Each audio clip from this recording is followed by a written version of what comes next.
and welcome to Hobbies and Hyperfocus. My name's Pam.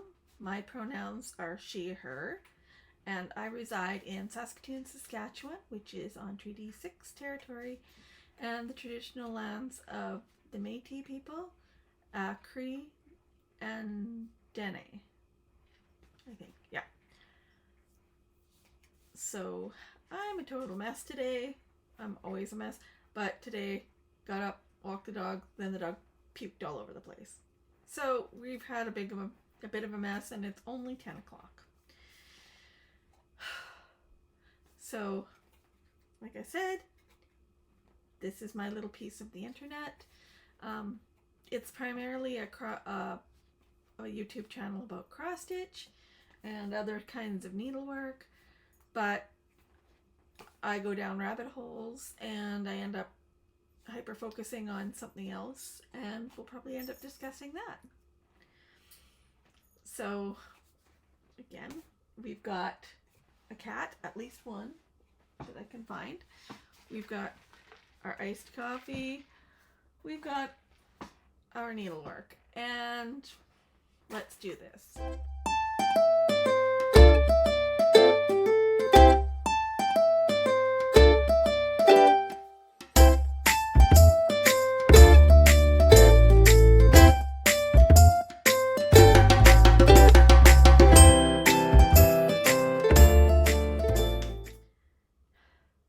So I like to start off with a tarot card of the day, and today we have This Might Hurt Tarot by, what is her name?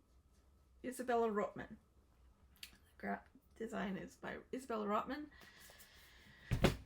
And we've got the Six of Cups reversed. Six of Cups this way generally means nostalgia, childhood, remembering your childhood. I think this way it tends to mean letting go of the difficulties of that childhood, or even now forgetting the things that you took pleasure in childhood. So again, it's reversed. It's not always the most pleasant of cards when they're reversed. Okay, so we're here primarily for the stitching. And okay, before we get started, I've gone down a huge rabbit hole, which I will talk about after the stitching portion, because I don't have a lot of stitching. But another thing that I noticed, in the last 2 weeks, I have gained 80 followers. So if people are actually watching still, hi, how did you find me? I was, for the first 17 videos, it was super quiet. I would get maybe 100 views. The last one, and I'm probably chalking it up to the fact that I finished Tiger Lily and the Sea Witch, and Tiger Lily especially is one of the ones that everybody seems to be interested in. But that video, as of today, has 1,200 views that I can see on my end.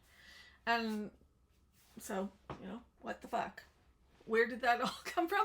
I'm not complaining, but I'm just very curious as to how I got picked up by the algorithm all of a sudden. And it's interesting, but we'll see if it keeps happening. For Tiger Lily, I don't have her at home anymore. She was one of the ones that I actually was going to frame, so I have taken her to the framers yesterday, and I don't think she'll be back the next video, but probably the one after that, because they said a week or a month. So that's 4 weeks. So we'll see when she shows up. When she shows up, I will show you what we picked out. Framing is super expensive because I am kind of nervous about trying Michael's. I've never gone with Michael's framing because I've previously in the past always gone to professional framing companies. So I usually go to Dandelion Framing, which is here in Saskatoon. And they're like professional, like they've done whatever professional framing bits that they have to do. They do it there, and that's great. So I'm all for keeping private businesses open and keeping my money in companies that are locally run, I guess. So it does mean that it's a little bit more expensive and that it takes a little bit longer. But we'll see. Maybe the next one, maybe with the Sea Witch, I might pull the trigger and try Michael's just for that one. See how that works. Anyway, after the what the fuck moment, welcome here. As I said, my pronouns are she, her. This is a safe place. Free Palestine, land back, all the things. The what the fuck. All of a sudden, I have 180 people, which is 80 more than I had last time. And it's a different experience to actually see the numbers going up. So there is that. But what we came for is the stitching. So I've pulled up my Notion. I'm a little bit more organized today.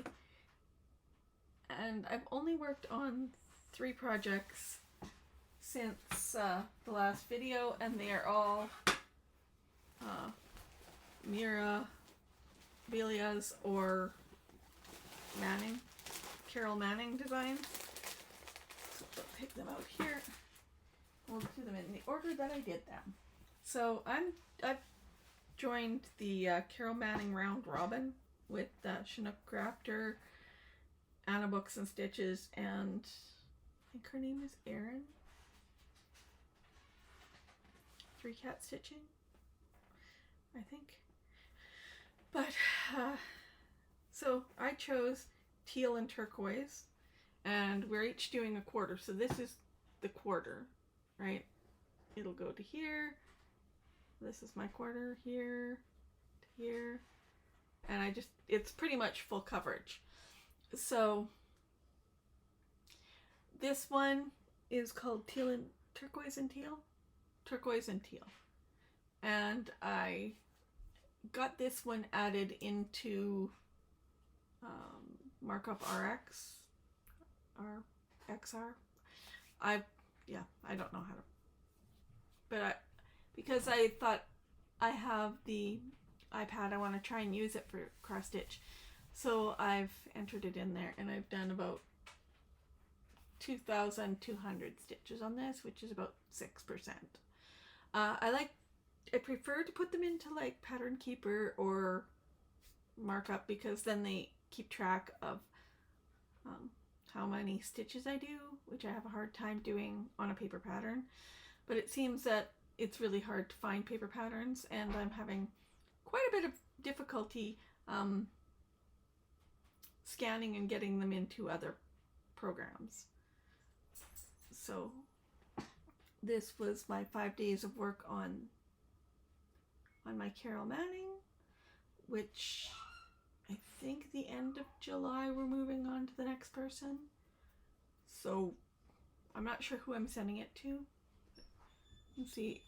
I'm not gonna put in the white. There's like white stitches in between. There's another flower down here, but there's white stitches in between the 2 flowers. There's 3 flowers. So there's this flower, there's a half flower here, half flower there, and then there's something in the middle. But I'll actually put up the picture of what it should look like when it's done. But I'm going to pass this on in July to the next person in our round robin. And yeah, drop things on the floor. and I'm enjoying it, but I don't know if I'd want to do a full coverage like that just by myself. So there's that. Then I moved on to the Cathedral Woods Goddess. Now it looks like she's cut off, but she isn't. That's as far as I started. So this is all Krynics and beads here.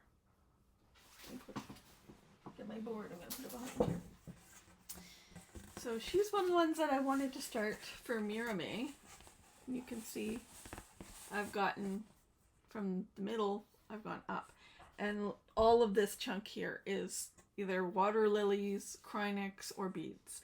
And I've ordered the Krynics and the water lilies, but they haven't arrived yet. So I'm just going up to see anything that is DMC that I can stitch on her. But yeah, she's heavily covered in other things. And so, you know, this is 5 days on her. I think that was, each session is about 2 hours unless I'm working on the weekends. And I don't think I did any on the weekend for her. Nope. 25, 26. Nope. So, yeah. I'm trying to get out here where this is all, it's all specialty. And I'm again, should have checked on it before I did it. But for this one, I'm not converting the skin tone, or for the other one. I'm not, at this point, I might change my mind on the other one because I haven't started her skin. But, yeah. And my little frog needle minder from Darling and Whimsy. Very cute. I also have that pattern that I have to do. This is a 32 count linen from Roxy Floss Co. And it is in the colorway Stoneware. It's actually much browner in person, but it looks very, very green. It's kind of an army green with brown and a little bit of teal here and there. So yeah, Cathedral Woods Goddess for MiraMay. Then on the 31st, yeah, on the 30th, no, 31st, I decided to start. This will be September's Sapphire Fairy. You can see it's pretty much the greens and, oh, where's my finger there? The greens, these are blues and beads in here. But this is a 32 count even weave by hand dyed by Rolanda that I picked up at Stitch North, and it didn't really have a name. The colors doesn't have a name, but it's like got some blues, like a little bit of baby blue, and then the purple and the green. So I just started in the middle, so I'm hoping that there's a little bit left over. I can put like 1 or 2 small on it. But September is my younger daughter's birth month, and I've wanted to do this one forever. And I saw this piece of fabric at Stitch North, and I was like, okay, it's a 32 count, which is what I need to do for the beads to fit. And the beads, well, there's some beads here. We haven't gotten very far yet. It's only, this is 2 days in. So I started on the 31st, and I did some yesterday. And it's just her skirt.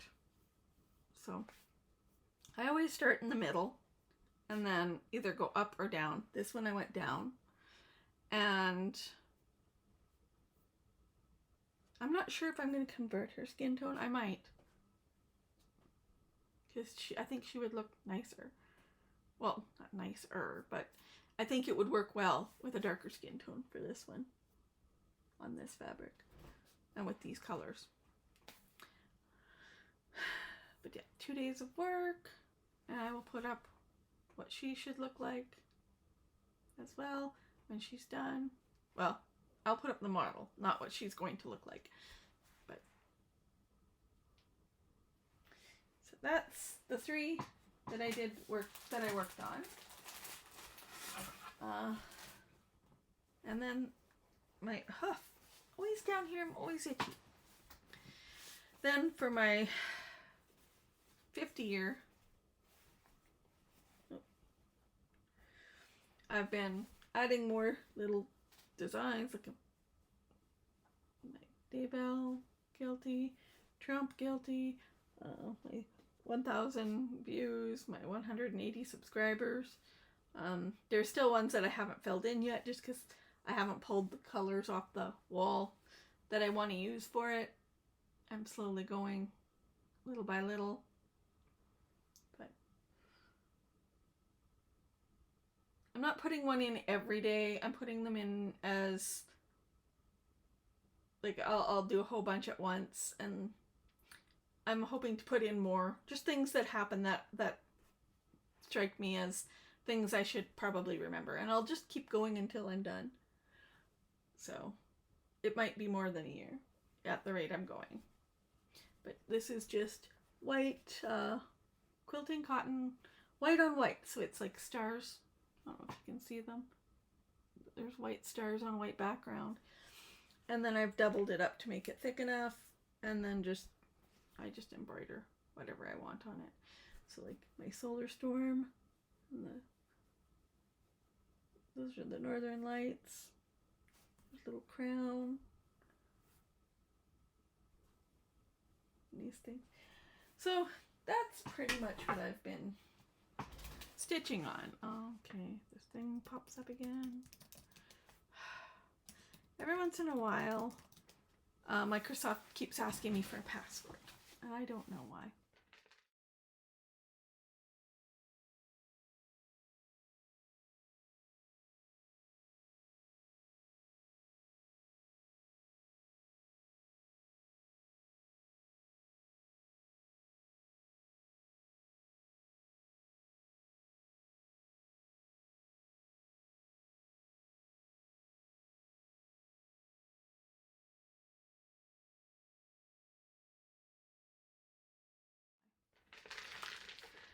So, other than needlework,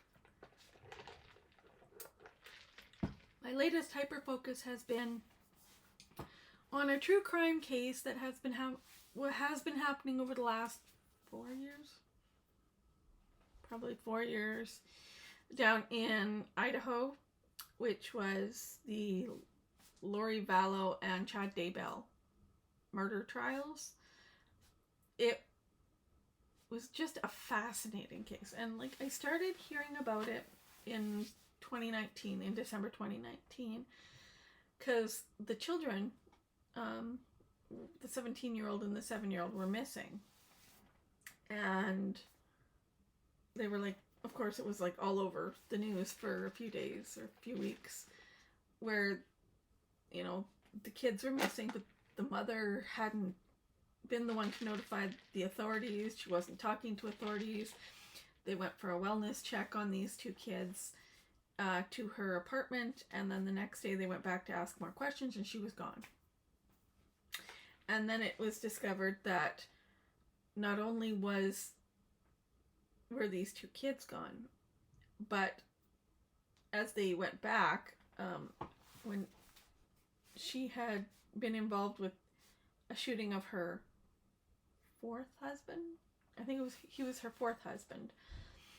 And then 2 weeks after that, they moved from Utah or Arizona to Idaho to be near this man. So the woman's name is Lori Vallow, and she had 2 kids, Tylee, who is 17, and JJ, who is her adopted son, who was autistic and who was 7.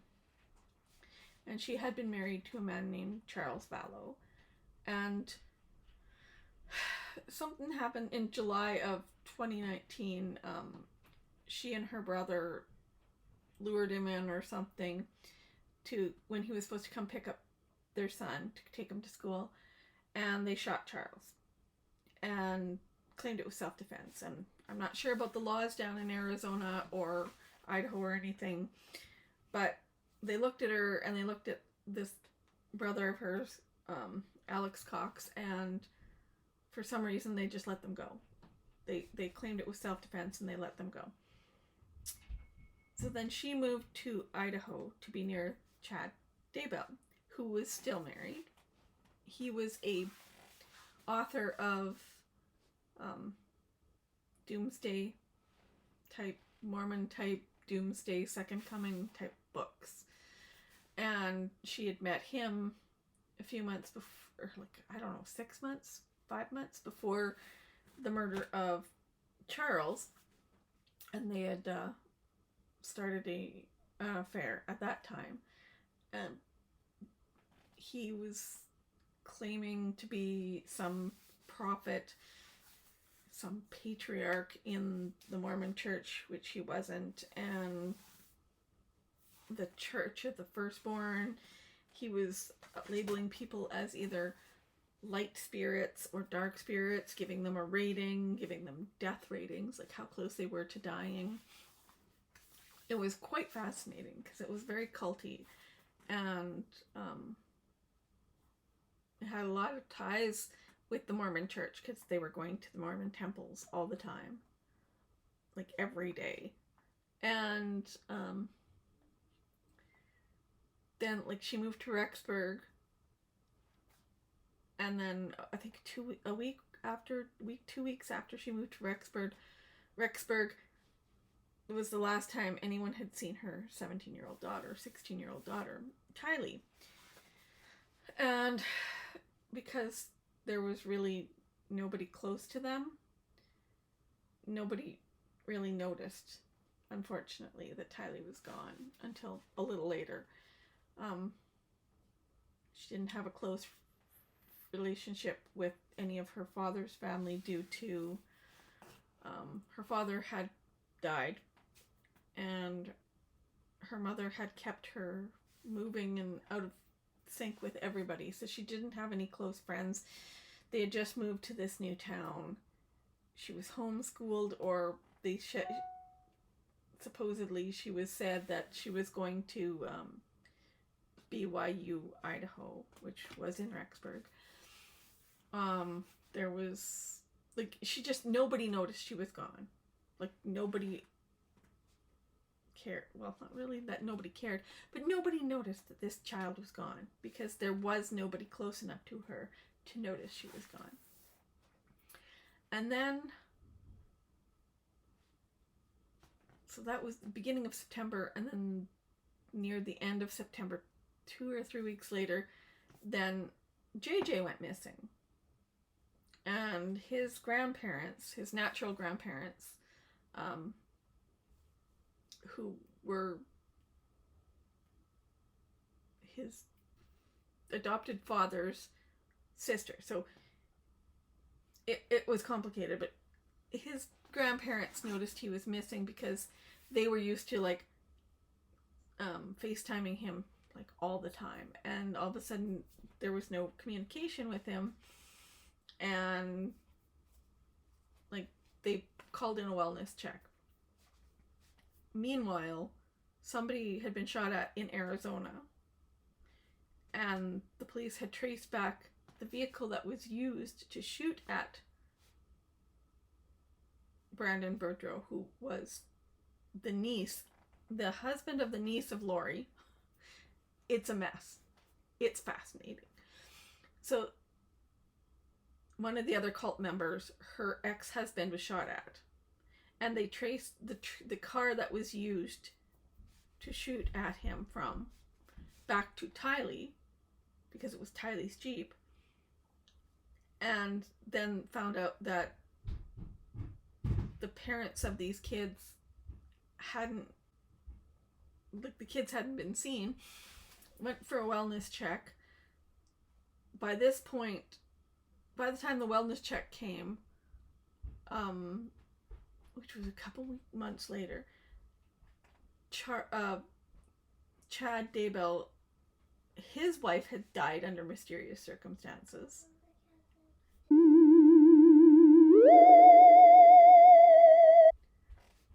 What was I saying? So, Chad's wife, Tammy, had supposedly died in her sleep. And then 2 weeks after she died, Chad and Lori ran off to Hawaii and got married secretly. And all the wedding pictures, there's no kids in the wedding pictures. Nobody knew. It was kind of hidden. And then after that happened, then the wellness check happened. And then they claimed not to know each other, even though the police already knew that they were married.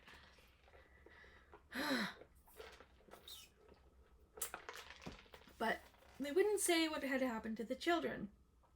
So eventually, Lori Vallow Daybell was arrested in Hawaii when they had fled. After the wellness check, they fled back to Hawaii. But she was arrested in Hawaii because she wouldn't produce the children. She wouldn't tell anyone where they were. She wouldn't produce them. And so she was arrested until she could produce the children, until she could tell them where the children were or produce them proof of life, that they were alive. And so she went to jail. She's been in jail ever since. Then they connected connected the dots between Charles Vallow being shot by Alex Cox and these kids disappearing, and now Tammy Daybell dying in her sleep, and Brandon Boudreaux being shot at because his ex-wife wanted insurance money or something. And so they exhumed Tammy's body to figure out if, because the funeral had been like, she died, she was embalmed and interred like within 2 days of her death, even though she was a 49-year-old woman who apparently by everybody else's standards was perfectly healthy. I mean, maybe she was going through menopause, but you know, you gain weight, you start having hot flashes, you have a hard time sleeping, you're depressed. Yeah, things change. You start to gain a little bit more weight. That does not mean you're necessarily unhealthy, but that's what her family was claiming. So they exhumed her body, did an autopsy, did not tell the family because they suspected the family. And like that was all like done in like one day. It was like less than 24 hours. She was exhumed, the autopsy was done, and she was put back in the ground. This was still in 2020, early 2020, or late 2020. Like it all that stuff happened in 2019. And then she was arrested in early 2020, and in June of 2020 they had already determined that Tammy was murdered. They went back to the Charles Vallow case, reopened that, determined that he was probably murdered.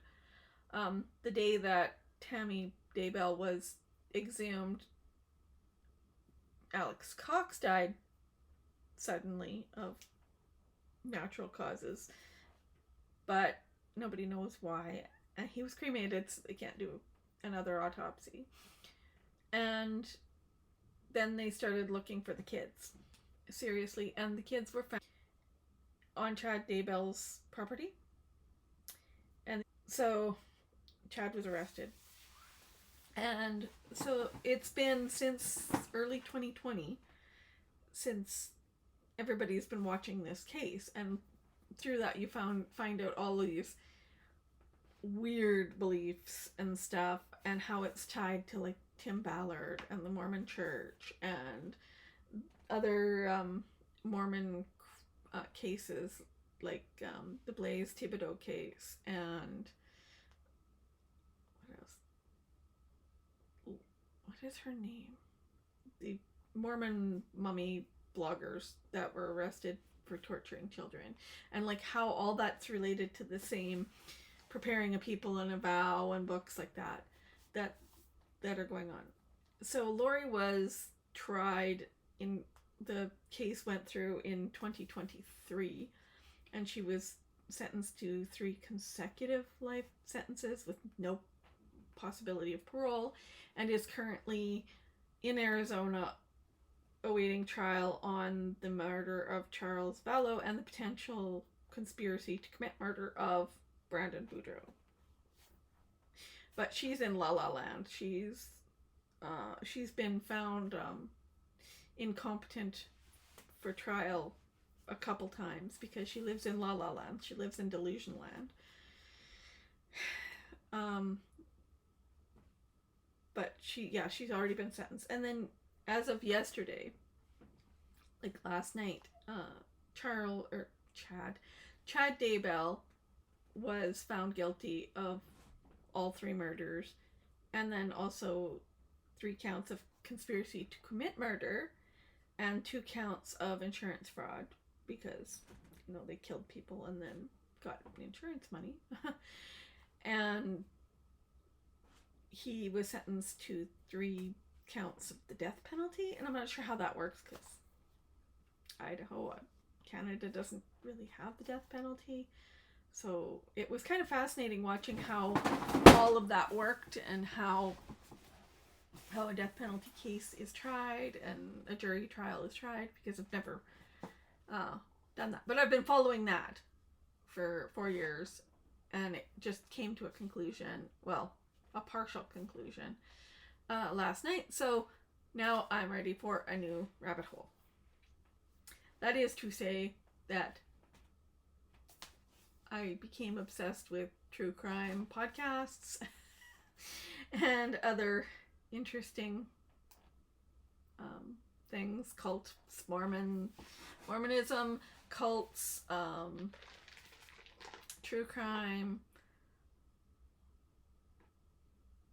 I'm just binging a lot of like culty things, religions of different kinds. So yeah, there's my brain for you. That was probably more than anyone ever needed to know about what goes on in my brain. On life stuff, it's going to be a fun summer. I'm totally stressed out right now. My work,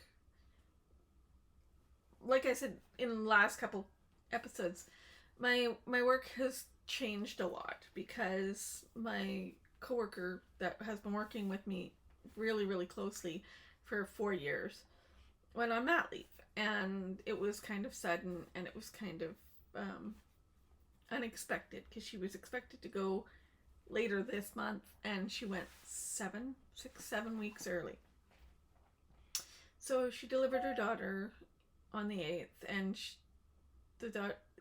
her baby finally came home last week. So I think she's out of the woods now, both of them. But that means that instead of having 2 of us to train our new clerk, there's just me, and I also have to do all of the things as well. I still have to keep track of all of the projects, all of the training, and meet all the deadlines. On top of that, generally in the summer, Remlin, my analyst, and I have split the summer. So one of us would always be in the office, if possible. And so what we would do is we'd have a calendar. So the weeks that she was in the office, I'd work from home or I'd be on vacation. The weeks that I was in the office, she'd work from home or be on vacation.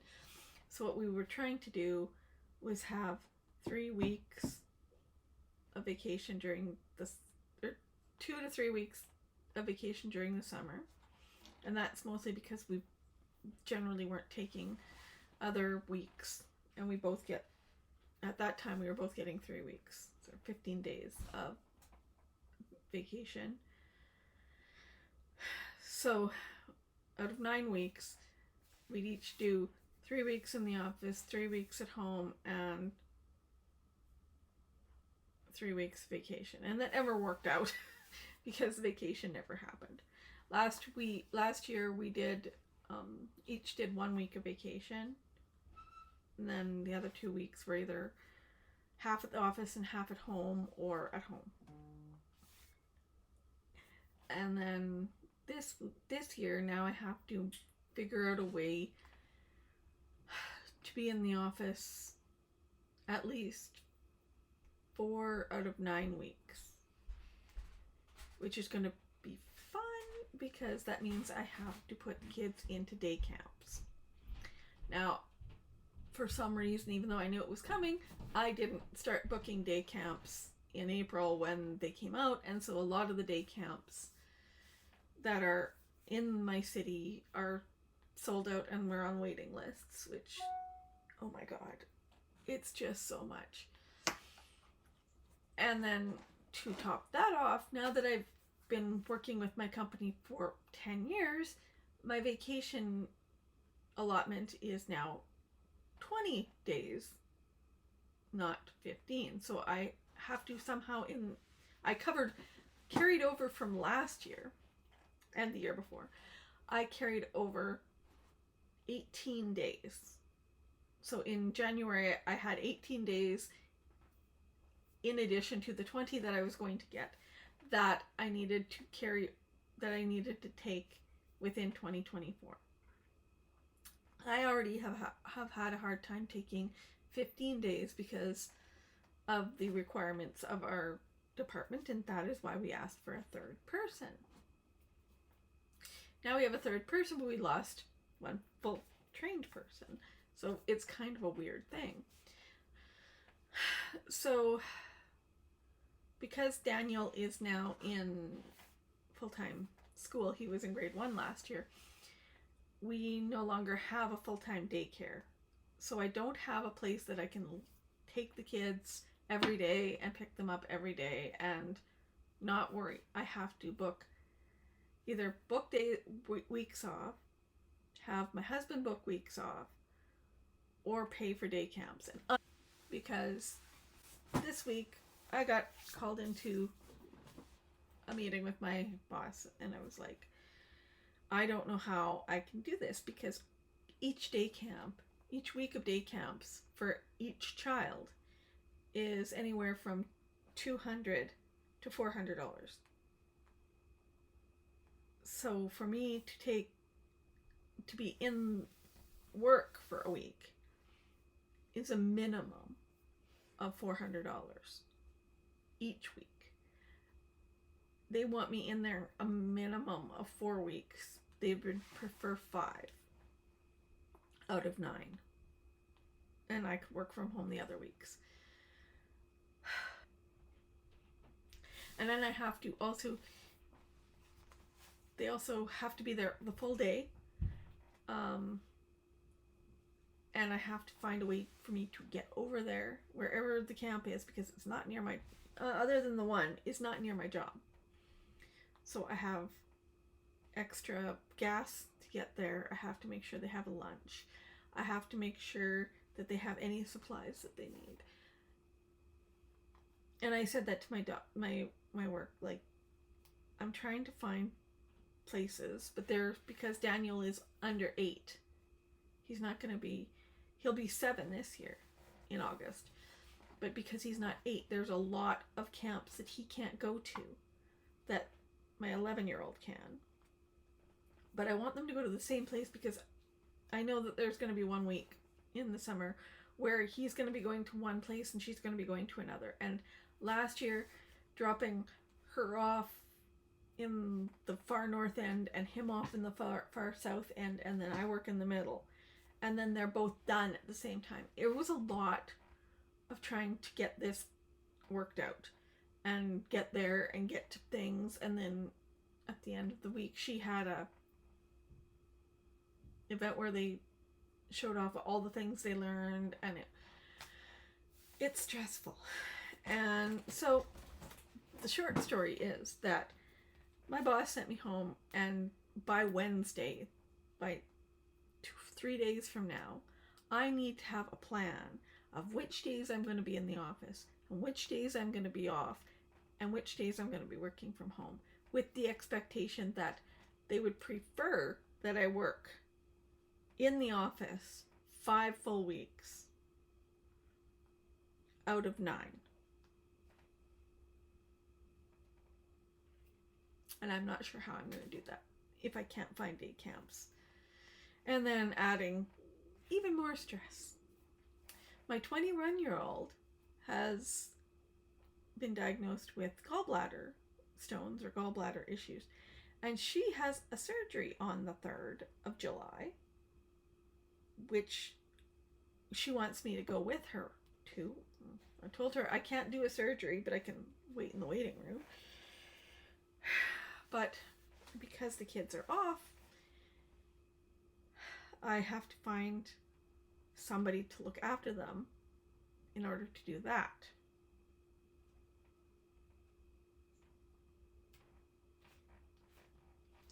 And it would be nice if I had family help. It would be nice if my husband stepped up once in a while. Like, I need to pin him down. Like, I really feel that it should not always be on the mother to make sure that there is care for children. It should be both parents. But because my employment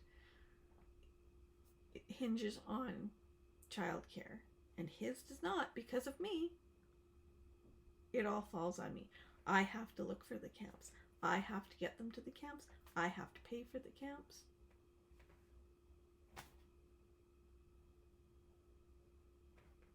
And I don't know how I'm going to do it at this point. We're on so many waiting lists. I don't know when I can get them into anything.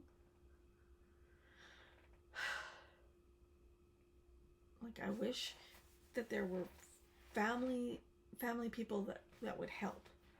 But I know there isn't. I can't even ask my father-in-law or brother-in-laws or anyone because they've never been ones to help. And my mom having cancer and living outside of the city and making it kind of clear that she can't handle my kids because they're not calm and sweet,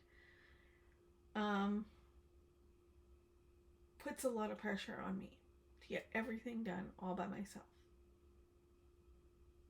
And I don't know how I'm going to do it. It's very stressful. Summer is very stressful for moms. And I don't think people realize that. But enough of my nonsense. I'm sure that's once I cut out all the interruptions and things, false starts, I think this is going to be a long enough video. So if you've gotten this far, I'm pretty sure after the long discussion on true crime and shit, there's probably no one here at this point. Anyway, if you are here, please like this video. If you don't mind my nonsense, my babbling, give it a thumbs up, subscribe. And other than that, oh, here comes a cat. I will see you next time, and hopefully I will have this whole thing worked out, and I will know where I'm going and what's going on for the summer. And maybe Tiger Lily will be back, and we'll have something to show that's a full finish. And until then, goodbye.